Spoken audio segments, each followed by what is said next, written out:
He tried to shame his ex, then her limo revealed their triplets. The night was engineered to shine and to wound. Black and gold banners rippled under refrigerated air. Soft strings slipped through the glass atrium like perfume. Cameras perched like chrome insects, lenses glistening, as a limo idled at the curb. Somewhere inside, a trap waited with a smile. Somewhere else, in another car gliding in the queue, 3 pairs of small patent shoes fidgeted in the dark, toe-tapping in an accidental rhythm that would flip a room without a single shout. Mira Adiyami had the habit of moving quietly. People who worked in numbers learned to breathe in columns and exhale in proofs, laying order where panic would otherwise run. She smoothed a palm over the navy fabric of her dress, sensible, simple, and felt the cool kiss of the silver locket she'd clasped before leaving the apartment. The locket had 3 little star charms that chimed when she moved. They had been a gift to herself when Ivy, Leo, and Nar turned 1. Tiny sparklers for their tiny lives. The clasp had begun to loosen lately. She made a mental note to fix it when this was over, then corrected herself. Whatever it became, she would face it with the same gentle stubbornness that had carried her through births, budgets, and broken promises. "Still good on time," Sal said from the driver's seat. Sal had driven half the neighborhood for years in his battered Lincoln and his weekend tux. He and his wife had watched the triplets when Mira had fever, then sent over bowls of pepper soup and quiet jokes. He had the unhurried competence of a man who'd guided people to weddings, job interviews, and funerals, and knew that folks rarely remembered the car, only the grace. Mira peeked toward the atrium where black cloth draped a wall-sized donation board. It was the annual gala for the city's Community Health Trust, a night to honor donors, announce pledges, and cast the next year's work in light. The gala was Chairwoman O'Coffer's domain. The woman's gaze could still a room without raising a voice, her judgments arriving slowly and solidly as riverstones. Tonight the honoree was Adrian Cole, the city's darling of frictionless apps and curated disruptions, the founder with old money polish and new money restlessness. He had a broad grin that made headlines and a fondness for gold tie bars that made his admirers laugh. He was also the man who had walked out of the apartment before dawn 2 years ago with a suitcase and a list of reasons that were all the same reason: his. He texted the first invite to Mira himself, all crisp courtesy and externally dignified breakup etiquette. It would mean a lot if you came. A new chapter. For the kids. She stared at the message, then at her children still asleep in a tangle around their stuffed rabbit. For the kids, he'd typed, as if they were common cause. The second invite arrived through the clinic donors. The third through a mutual friend, who ended the pitch with a nervous cough, like he'd inhaled smoke. In the atrium, someone tested a microphone. The peep of feedback splinched through the glass. The night hummed. People said the Community Health Trust saved lives. Mira believed it because she'd seen the clinic's ledger in columns of need and mercy, insulin purchases, volunteer stipends, crates of baby formula, the occasional week where Sal clocked rides for elderly patients to specialist appointments with refusing payment because you always tip me with plantains. She joined the clinic as an accountant, then went back to finish the certification exam after the kids were born. It had meant late nights, hair frizzed by the AC at the public library, and the stubborn pleasure of punching the accounts into balance and leaving the screen to go watch her children sleep. Sal's phone buzzed in the console. He glanced. Runner says there's a change. The honoree added a program insert. He kept his voice light, but in the rearview mirror, his eyes ticked toward Mira's locket, then back to the road. Sal kept more receipts than anybody in their building. It wasn't just the tips, it was life. He had envelopes of gas station slips and court date printouts and PTA emails. When other people wanted to argue, he wanted to assemble. A second limo swung in front of them, long black like a piano. The valet scurried, the door opened and flash pops flared. The warmth of applause and curated laughter spilled into the night. A familiar jawline emerged into the chrome blue camera lights. Adrian's tuxedo had an easy drape that said he'd hired someone to think through his wrinkles.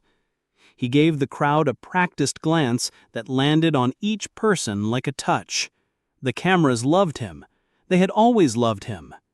The first time he pitched his app in public, the crowd roared not only because the idea had teeth, but because he radiated the kind of confidence that made people want to be near whatever he was near. The journalists circled. "Mr. Cole, how does it feel to give back to the neighborhood clinic that your ex, who is very involved there, I hear, works for?" A wicked tidiness threaded the question. Adrian's smile widened. It would read as modesty later, and maybe that's what it had been once, before the muscles hardened. He lifted his hand, rings catching the lights, and as the cameras flashed, his knuckles briefly blanched. It was the smallest tell. Nonverbal truth sometimes spoke softly, a hissing kettle under a party band. He turned to the valet, murmured something that made the man grin, and walked toward the doors. Somewhere behind him, a woman in a dress the color of expensive champagne laughed too loudly.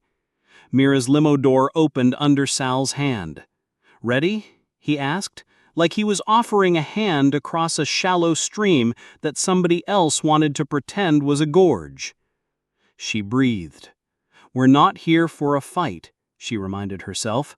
"We're here for truth, and to model something better than dramatics."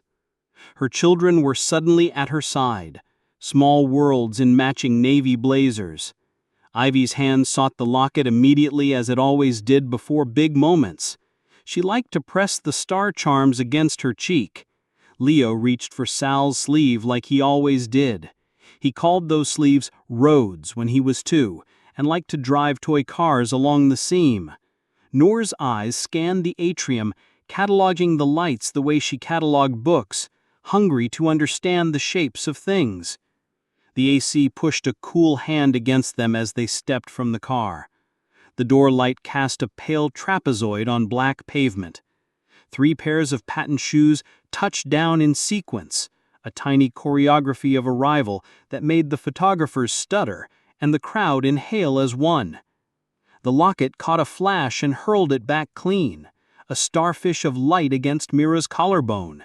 Chairwoman O'Coffer, waiting inside with her clipboard and her composed smile, watched something else entirely. 3 children who shared a father's eyebrows and a mother's quiet, each tilting their heads in the same curious angle as they registered the cameras. Later, she would name that look in her head. Not performative, not confused, not overexcited.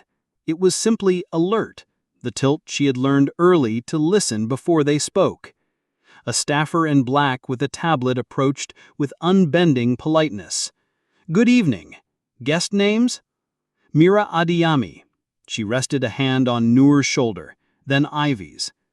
"My children are with me." The staffer scrolled. A small pause.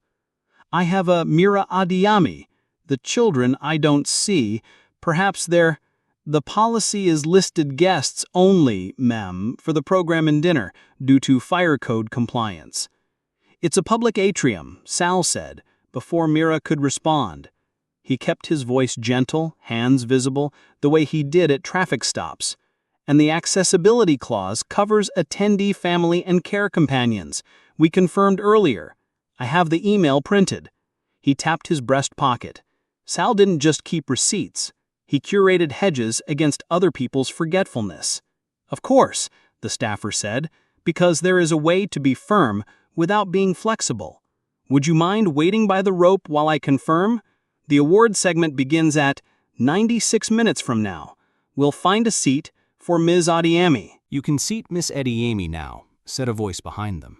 Chairwoman O'Coffer had closed the distance like a gliding shark. She had the kind of short afro that looked like a crown. She said, "You can review the policy with me in 5 minutes. Mr. Salmon, yes? You'll stay in the service corridor with your vehicle. The children will remain with their mother." The chairwoman's gaze slid to Mira and softened almost imperceptibly. "If anyone asks for a quote, tell them we're highlighting community impact, not complications." The staffer blinked, angled their tablet, and smiled a trained smile. "Of course, right this way." On a side table under cold LEDs, programs fluttered in the AC. The paper edges curled slightly. Nobody anticipated the way refrigerated air can roughen finery. As they passed, Mira glanced at the program board, the black-on-white text under plastic. "Community Impact Spotlight," it read near the bottom, an asterisk indicating flexibility as needed. The 8 letters of her clinic's name sat pinned on the donor board, waiting to be unveiled. The letters etched in gold paint to match the night. Their names, their proof. She had cleaned this clinic's books 2 years ago when she learned the former accountant had borrowed funds to cover his gambling. She had called vendors in smoothed panic with the steadying force of verifiable truths. "Here is the purchase order. Here is the approval. Here the invoice that matches our own. Here, finally, the bank record you can see. And look, the numbers add." She'd known already then how much she hated spectacle. She'd learned in those months how desperately people wanted a story, and how easily a lie with good lighting could pass as fact. They reached the check-in. A pen scratched. White place cards waited in neat rows like teeth. Sal watched the staffer's hands, not their smile. The card slid under the staffer's fingers. "I'm sorry. It must have been... Your place card is missing." "In the back row?" asked Mira. It was a guess born of many such evenings where courtesy didn't quite reach. "If you'll follow me," the staffer gestured. Sephoric courtesy, the kind that says, "We're so sorry that our mistake happens to align with someone else's attempt to reduce you." They began to walk. The chairwoman's gaze grazed their progress. The chairwoman's assistant, a young man with a pinched tie, whispered something. The chairwoman's eyes shifted to the right, where Adrian shook hands with an alderman. He knew the room. He knew where to stand and where to laugh. He glanced over to Mira and the kids and smiled, as if this had all been planned together, as if they were actors on his stage. Cameras clicked. Somewhere, in a lower floor of the building, refrigeration compressors hummed like faraway bees. If you believe dignity over cruelty is the better way to win, share this story and whisper, "Still they rise." The staffer took them past the white-gloved servers and the glittering donors, into the back row of the tuxedo-cemented hall. The seats back here wobbled a little when you sat. A velvet rope dipped slightly with each passerby. Mira slid into her chair without noise. Ivy perched beside her, back straight the way she had learned in ballet. Noor looked at the ceiling lights like constellations. She had started a little paper notebook of star names. Leo craned to see Sal's silhouette at the side entrance, where chauffeurs stood with folded arms and shared opinions nobody asked them to share. "There's a surprise segment," a woman in sequins whispered to her date. "Adrian's team is calling it a gratitude montage. So noble."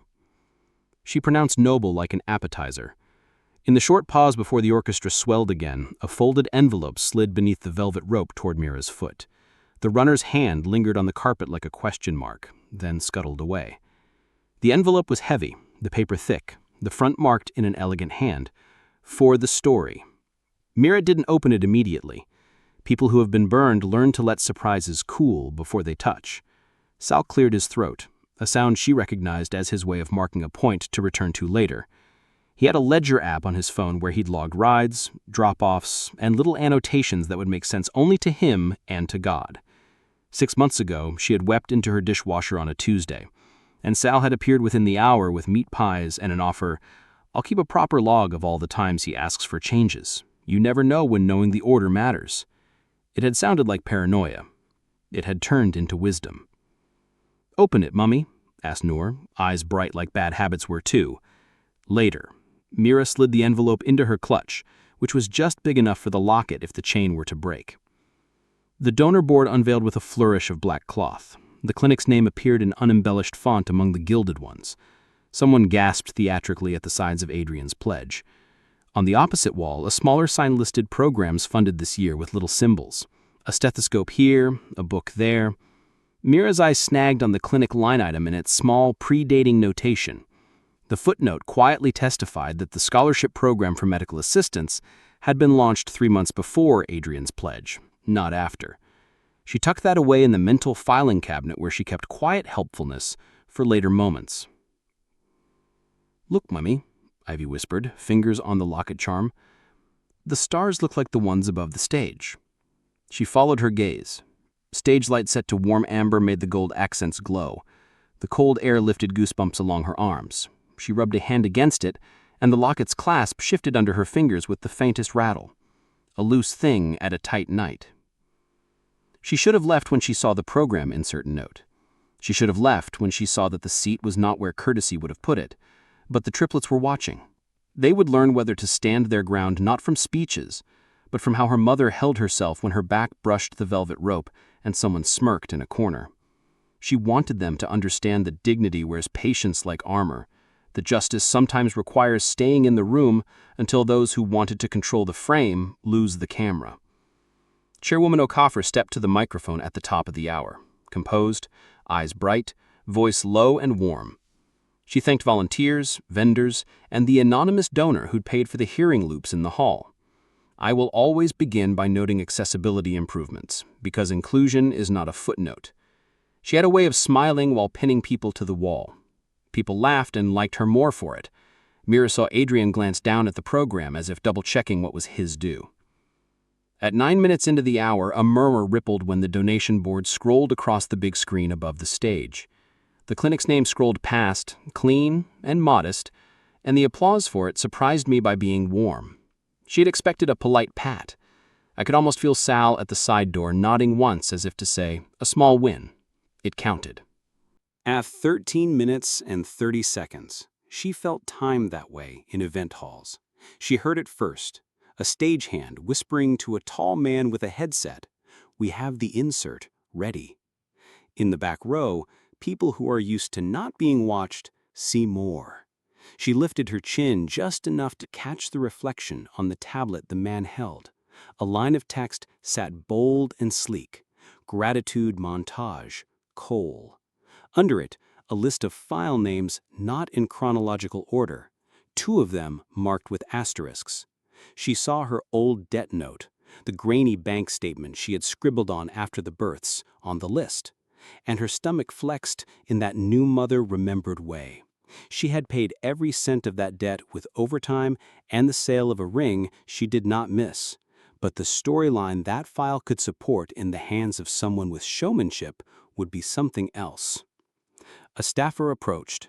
"Miss Adiemi, we're so sorry for the earlier misplacement. We'd like to move you to a seat closer to the aisle for comfort." People said comfort when they meant visibility or control. She glanced beyond the staffer's shoulder to where the chairwoman watched an exchange near the stage with narrowed eyes. The older woman caught her gaze and held it for 1 second longer than a courtesy glance would allow. It said, "Not yet. Wait." Mira nodded to the staffer.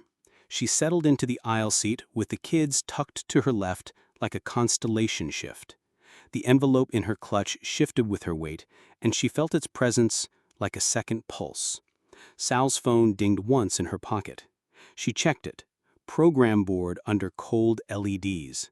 Paper edges curl from AC blast. It read like nonsense until she realized what he meant. Under that lighting, watermarks on paper could show. She breathed through the intro videos. Volunteers. Smiles. A child whose asthma attacks had eased thanks to the new air purifiers. Then the lights dimmed again and the screen refreshed to black. Adrian walked on stage with an ease that said he thought the floor would always rise to meet him. "Tonight," he said, "we celebrate humble beginnings and generous endings." The crowd liked that line. He held up his palm and said he wanted to address rumors because transparency is the language of trust. "You'll see things. They're true, but they're not the whole truth." The first clip rolled. It was the debt note, zoomed in artfully. The overmixed anthem swelled. There was an old snapshot of their kitchen counter with the formula tin and the loose change jar. He was making a case that his contributions had saved her dignity. He looked toward the back, toward her. The corner of his mouth tugged and stayed where gravity put it. His smile stiffened a half-inch. Then his fingers on the flared lucite podium tightened and the knuckles blanched again. The room felt the hitch. The room knew things without knowing it knew it. Beside her, Ivy asked, "Why are they showing our jar?" She kept her voice level, not angry. Mira reached for her hand and squeezed. Sal's text buzzed. Angle, mislatch, all it said. She looked up again and saw it. One of the clips claimed to be from a security camera angle that didn't exist. The timestamp at the top right placed it on a day when building maintenance had blacked out that quadrant. Other clips were good-faith documentary images of hard nights. But the order had been tampered. The most generous interpretation was careless sloppiness. The true interpretation was that someone had staged a narrative to wound without appearing to. Then Adrian said, "We have a special guest tonight to tell this story with me. Please welcome," and he paused, dropping his voice into a honey low, "Mira." The spot found her. It spread over her lap like cold water. The room turned. She stood because not standing would have been its own story. The locket tapped against her sternum, a nervous metronome. She felt the clasp slide a millimeter. She walked forward with the kids in their seats like 3 small lamps behind her. On stage, Adrian stepped back from the mic like a gallant. His eyes flicked to her dress, then to the back row, then to the chairwoman, measuring. He had always been a quick study, a man who saw 3 moves ahead, on product roadmaps, on people. He said into the microphone, "Tell them, please, about the early days, about how community can lift us." She retook her breath. "Mr. Cole," she said, choosing the address with care, "I'm grateful for the clinic. It lifts many." She faced the room. "I'm not interested in debating a montage about my kitchen. There are facts that are not arguments. I'd like to share those." She lifted the envelope from her clutch. It slid under her thumb with a dry, expensive whisper. "And I have questions. About this." Chairwoman Okafor stepped forward, relief and interest crossing her face like small ships. "Miss Adiemi, if we need more time for truth, we have a community impact spotlight segment. Later, we can hold space." It was a public permission. It was also a shield. The temperature of the room changed by a degree. Adrian pivoted. He was good. "Absolutely," he smiled. "Transparency is the language of trust." He said the line again as if it could become truer by repetition. He gestured to a volunteer, the signal to switch the screen to something else. His knuckles stayed white a beat too long. The volunteers looked to the chairwoman instead. Sal raised a finger by the side door, just one, which meant, "Give me time." She nodded subtly, the kids noticing because children notice. Nor squeezed Ivy's fingers. Leo, who loved mechanical smallness, stared at the locket where it caught the spotlight now, making an honest starburst on her collarbone. The chairwoman's voice carried the hall without force. "We'll resume the program. Miss Adiemi, you'll have the spotlight slot. Volunteers, reset." The orchestra obeyed, playing something that sounded like a heartbeat pressed through velvet. As the crowd's attention shifted to a youth choir walking on stage, Mira sat. The locket's clasp, traitorous in its timing, unclasped with a tiny surrender and slid off like a shy fish. It skittered under the next row with a cheerful metallic tick and disappeared. Leo's hand was already on the floor. "I got it," he whispered.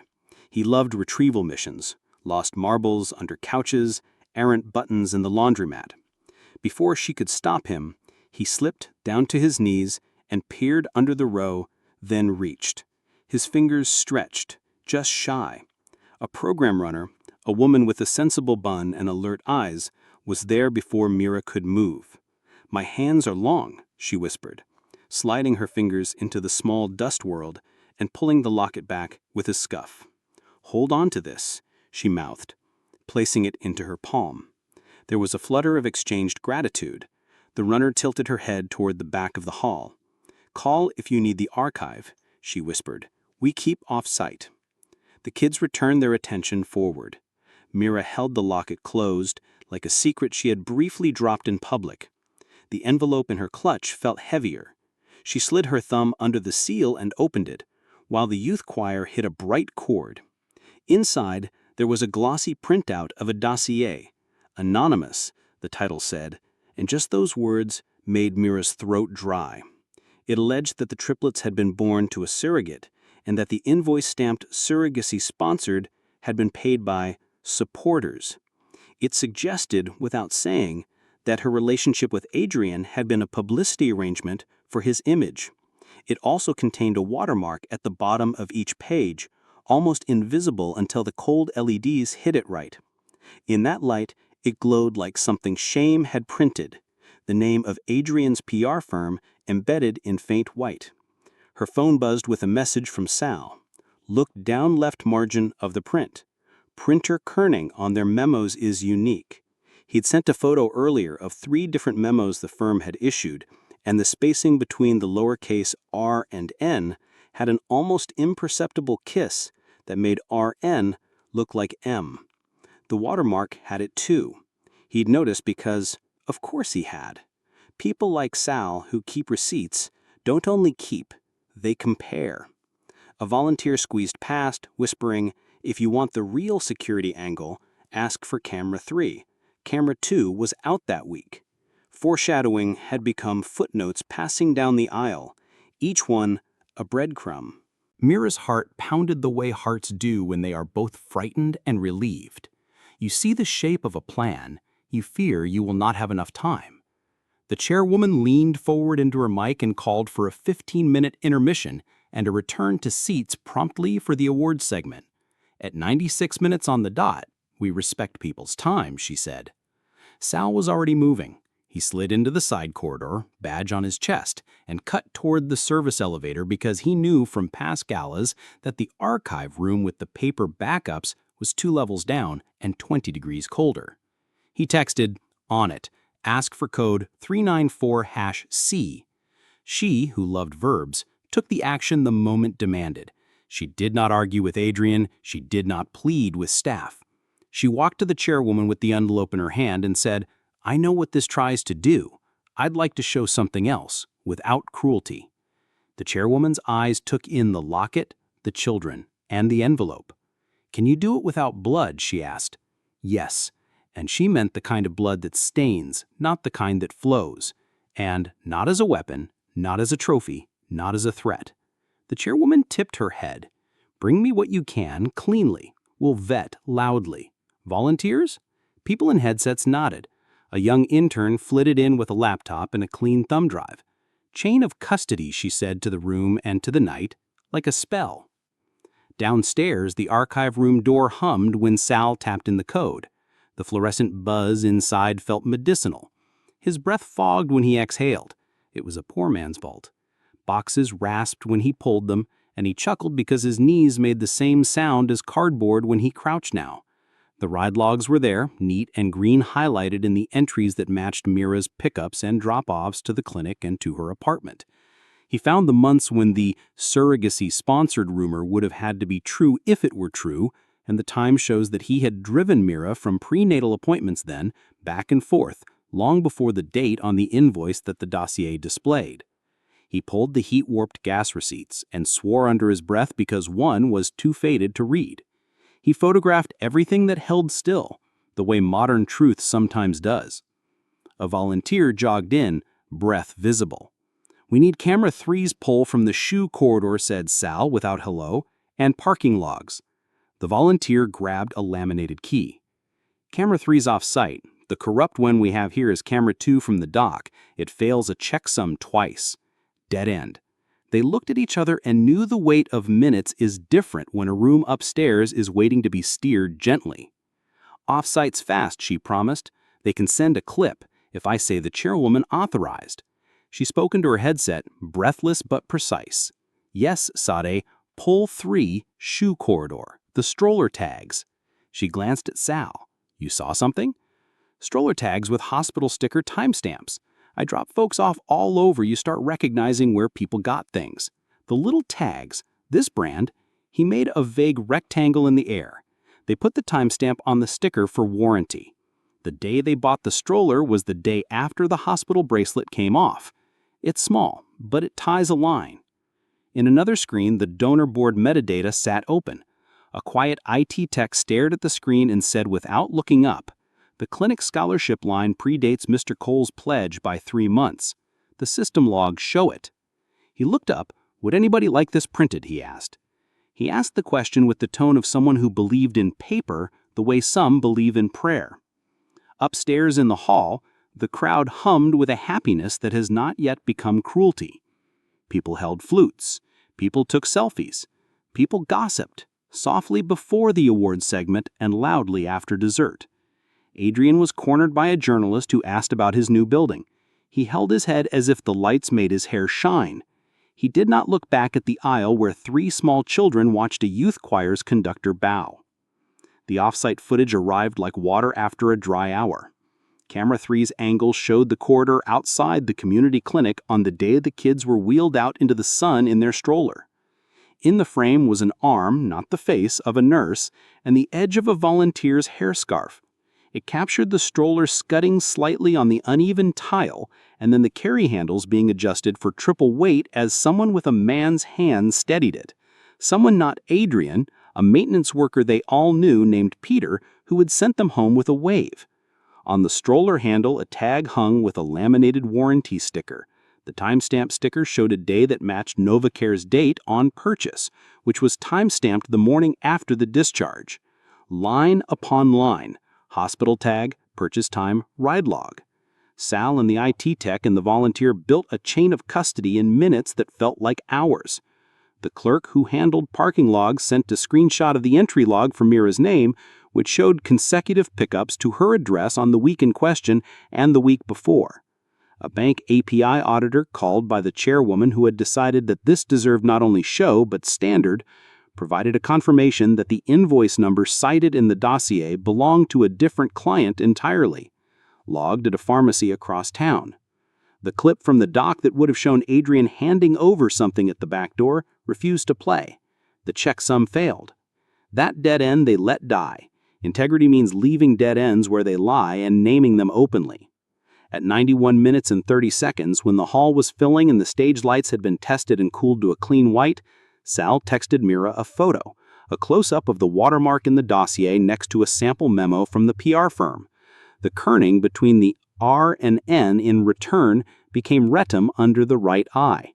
An ugly trick of spacing, but a trick nonetheless. She hated the way the world turned to evidence to justify kindness. She loved the way evidence could dismantle a lie.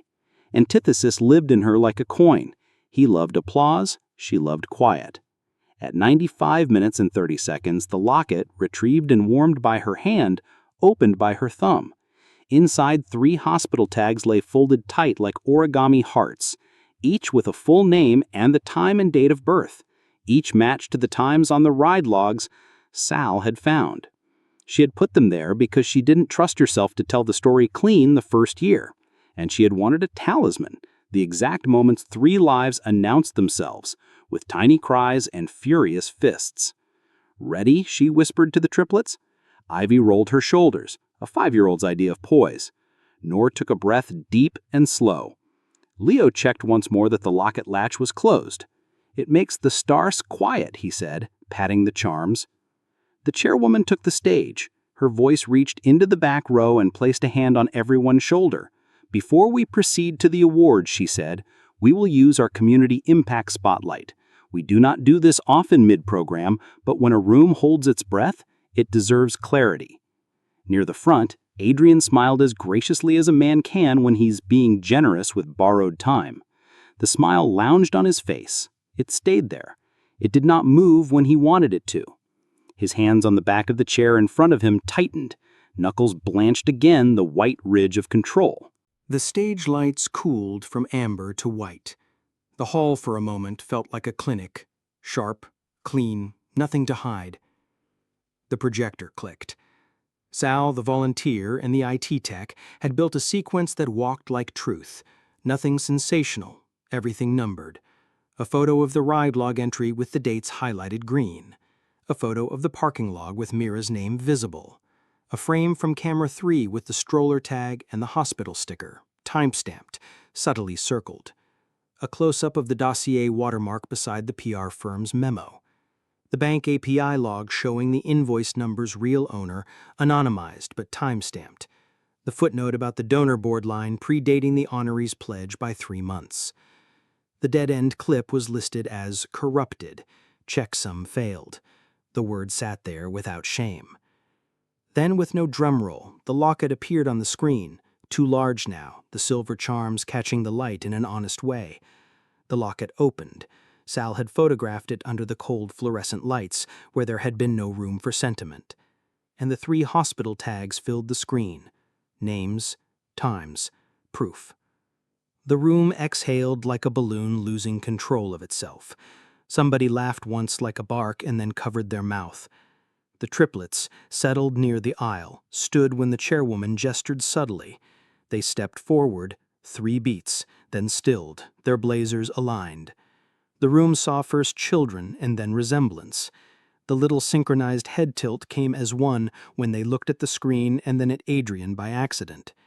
If there had been any doubt that the dossier had aimed to muddy actual water, it dissipated in a way that felt like clean focus. Chairwoman O'Coffer didn't gloat. She said, "For the record, the watermark on the dossier aligns with Mr. Cole's public relations vendor. For the record, the bank instrument referenced belongs to an entirely different client, and its number predates any line item described.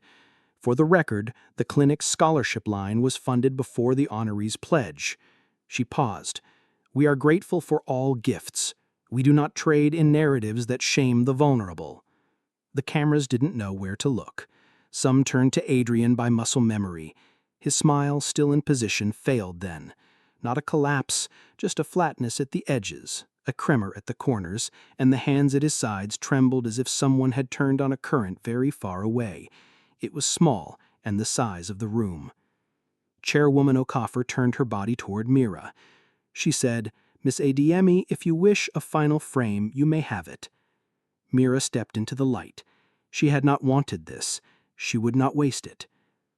She said, "My children were born on a Wednesday morning at 7:14 a.m., 7:16 a.m., and 7:21 a.m. People smiled at the detail. You don't invent times like that to market yourself. She allowed herself a smile that didn't apologize for the jar. She said, "I paid that debt you saw, and I'm proud of the jar, because it was honest." The locket hit the microphone once and made a soft bell. She spread her hands, empty palms forward. This isn't about an old relationship, it's about how we tell stories about help. Help is real when it doesn't require a stage to claim it. She looked toward the kids who stood like small flags. "I came tonight so my children would see what dignity looks like when it chooses not to strike back even when it could." She breathed. "We don't learn our worth from a gala. We learn it from how we walk out." Nobody moved first. Then someone in the volunteer section began to clap. It was not thunderous or cinematic. It was steady. People in the back joined, then the middle. Applause warms like a kettle. You don't hurry it. Adrian, standing near the front, stared at the locket on the screen and then at the small, solid locket in Mira's palm. He looked like a man who thought the strings on the night were in his hands and watched them turn to thread. He looked to the chairwoman who inclined her head the way an umpire calls a thing without insult. In the next beat, something else happened that mattered more than correction. A sponsor from a major firm leaned forward to his table without whispering. He said, "We'll fund a clinic audit, not to punish, but to strengthen." It was the kind of corrective generosity that did not glitter. An HR director who had come for the shrimp skewers and was staying for the facts texted her staff, set up bookkeeping workshops for nonprofits. The queue formed at the volunteer desk. People who had never thought to give their time to spreadsheets asked what time they should arrive. Donors approached the clinic line on the board with new interest. They asked questions that indicated the kind of attention that pays in strength. How many hours? What season is tightest for you? How do you handle restricted funds? Sal slid back into his place by the door, breathing hard, trying to hide how much he wanted to laugh with relief. He caught Mira's eye and made a tiny knuckle-to-chest gesture that meant, in their private language, "You did that." The triplets, who loved formalities, performed a tiny bow. Ivy's was the neatest, Noor's had a flourish, Leo's nearly toppled the world. Adrian turned then, and the decision he made next would haunt him or free him. He could step back to the mic and own the storyline in a way that cleans pride. He could step forward and double down. He did neither. He exited through the side corridor with his head lowered, not hiding from cameras so much as avoiding the air. The room did not hiss or boo. Dignity does not require the sound of a wound. Chairwoman O'Coffer steadied the air again. She said, "We will resume our wards." She gestured to the band. The music that returned was low and human, not triumphant. Glassware settled on tables. The AC faded under the press of applause. People opened and closed their programs and read the mission statements on the back like they were sacred texts. When the awards segment began at 96 minutes exactly, reputations did what they do in such rooms. They crystallized. But the shape they set into wasn't flashy. It was workable. Later, the sponsor who had promised the audit would post a timeline that made accountants in 3 counties smile. For once, donors who wanted to help were willing to help with boring things. Volunteers who had queued for the workshops would keep the line. The clinic would hold its heads higher without thinking about holding it higher. You don't need to posture when you're working. After the awards, the entrance doors opened like a mouth breathing night air. The cameras outside popped. The city skyline, black and glass and human, reflected off the limo paint. Sal brought the car up and didn't honk. He tilted the wheel with a small satisfaction that the evening had not devoured the people he loved. People whose names he would forget at other events next month because he had ferried someone with grace tonight. He didn't take out his phone for that. He looked at the triplets who were standing on the curb with their hands in their pockets like little boys at weddings do, even though 2 of them were girls. He laughed. Mira stood on the threshold of the atrium for a moment longer. She held the locket at her sternum, where the star charms were still. There was not much to say that hadn't been said without being named. The message board inside the hall refreshed with the audit timeline. The hashtag the interns had whispered into the world for the event picked up a different wind. Still they rise. A phrase that did not crush anyone. A line that lifted those who needed lifting. Chairwoman O'Coffer came to where Mira stood. Up close, the chairwoman's eyes were warmer than they seemed on stage. She said, "You gave the room time to see. That's rarer than people think." "I had help," Mira said, and she meant the volunteer with the archive, the IT tech, the sponsor who loved structure, the chairwoman herself, the little heads that had tilted in unison and turned a room from spectators to witnesses. She glanced toward the corridor where Adrian had exited. "He is not a monster." The chairwoman's mouth thinned. The word monster flattens humans into something too simple. She shook her head. "He is a man with a show. He forgot that the show ends. The work does not." She lifted a hand, permission and benediction. "Get your children home. They have school tomorrow, and we have audit scopes to write." Sal pulled up. The triplets scrambled into the limo with the efficiency of veterans. "Can I have my blazer off now?" Noor asked, tugging at the collar. "Wait until we're moving," Mira said. "You know you'll lose the button under the seat if you try now." They rolled away from the lights, the city's rumble replacing curated strings. For a stretch, nobody spoke. The locket was cool against her skin again, proof turned private. Ivy finally asked, "Were we good, Mommy?" She said, "You were true, because it mattered, that they understand the difference, and brave." Leo leaned from his booster. "The man's hands were shaking," he said, sounding curious, not cruel. "Sometimes," she said, "when people try to hold everything still, it shakes." And because she would not gloat in the privacy of the car any more than she had in public, she added, "We don't make fun of that. We make better choices." Sal glanced in the mirror. He let the road hum carry them. He took them home the long route because it let the night exhale properly. He turned on the oldies station in the background, because quiet didn't need to be perfect to be kind. At the apartment, as the kids shed their shoes in the same pattern they always did, Ivy's neatly by the door, Noor's at a range of radii, Leo's one under the sofa like a challenge. The locket slipped once from Mira's hand and nearly skittered under the radiator. She caught it. "We're fixing you tomorrow," she told it. It sounded foolish to say aloud. It felt right. If life wants to break something small when it cannot break you big, you fix the small thing because it is something you can fix. They lined up by the bathroom. "I'll wash faces, you brush," she said, and they executed the ritual with the military precision of bedtime habits. She tucked them in under quilts that had been gifts from 3 different people who had cared when the triplets were still miracles to strangers, and not just exhausting kids. As she turned to go, Noor asked, "Will we go to that place again?" "The clinic?" "Yes," she said. "The big light place with the cold air," Noor clarified, making the AC a character in her story. "Maybe," Mira said. "Not for a while." "What if someone is mean?" Ivy asked. The night had been measured and correct, but children collect impressions. "Then we wait, and we speak cleanly, and we keep our receipts," Mira said. Leo had already fallen asleep. He always did, first in and first out, like he loved beginnings and endings equally. Ivy laid her palm on the quilt like an oath. Noor hummed a tune she'd made up that sounded like the elevator ping and the fluorescent buzz of the archive room and the heartbeat track that the band had snuck under an uncomfortable montage.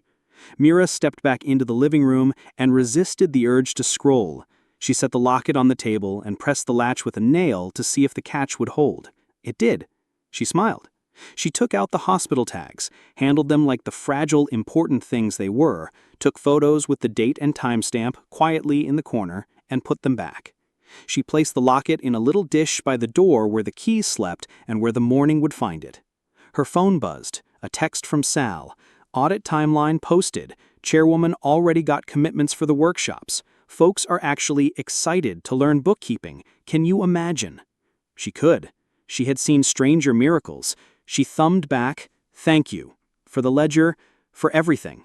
He replied with a photo he'd snapped on the curb, the limo's paint reflecting the skyline while 3 little silhouettes pressed their noses to the window. It looked like a poster for a better city. In the quiet that followed, she let herself feel the aftermath. Not victory, she didn't much like the taste, but resolution. She had not sabotaged a thing. She had not shouted. She had walked into a room engineered to stage a humiliation and turned it politely, like a person opening a window in a hot kitchen. She thought of Adrian. She imagined him in his sleek kitchen, staring at the island that looked like stone and thinking about the line between a word and its shadow. He might call in the morning with a speech that sounded like contrition and might not. She didn't need to rehearse her reply. She would accept what was true and leave what was performed by the sink to dry. There would be shared school events, schedule wrangles, holidays to arrange with a calendar in hand. The children would learn things from both of them, generosity in the mirror and kindness in the dark. She did not wish him hunger. She wished him quiet. Before bed, she wrote a small message in the group thread the clinic staff used when everyone needed to know where stuff was. "We have audit support coming, volunteers for workshops.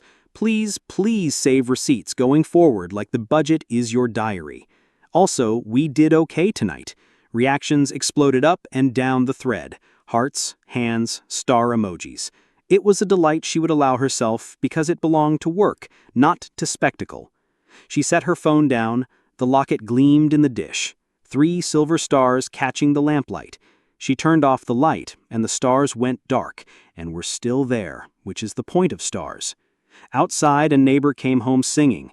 Somewhere, a cat knocked something off a counter for its own reasons. In the morning, she would make breakfast, tie shoes, join a conference call about grant reporting that would feel like a nap. She would call a jeweler about the latch. She would email the chairwoman with formal thanks and attach a scanned copy of the hospital tags, redacted sensibly. She would pull up her budget template, tab to the line item labeled Dignity, a private joke with herself that she had put there as a reminder that sometimes the budget is not about money, and she would leave it at 0, because she had learned again tonight that it costs nothing to carry yourself with quiet strength and that the return is uncountable. In the atrium, long after the room had emptied, the staff would stack chairs and fold tablecloths that smelled faintly of wine now. The program board would be peeled off the plastic and slid into a closet where other night schedules slept. On the floor, glitter would escape brooms. The band would hum one last chord to hear the hall answer it before it followed the musicians out into the night. On the gala's official page, the post about the night would feature the title moment, a photo from the 96-minute mark where Mira stood in the foreground, the locket in her hand, the triplets at her side, and just over her shoulder the blurred silhouette of a man whose hands had trembled because he had been reminded of something he already knew. The caption would be 7 words long, the interns having wanted to keep it simple. Dignity flips power. Still they rise. For a few days, people would argue online and in coffee lines. Then the city would move on to the next thing, as it always does, not because it is cold, but because it is busy. But something else would quietly readjust and hold. At the clinic, patients would notice that the staff moved with more lightness around the inventory closet. At the donor's office, someone would email the chairwoman asking for the audit scope template, and she would send it with a smile. In a middle school, a math teacher would overhear a PTA mom tell another, "You know, I learned last night that spreadsheets can be generous." And in an office tower, a PR firm would call a meeting that sounded like crisis and felt like the humbling kind of reset that keeps a company from turning into its worst self. A week later, Mira would pass by the atrium on her way to a different errand.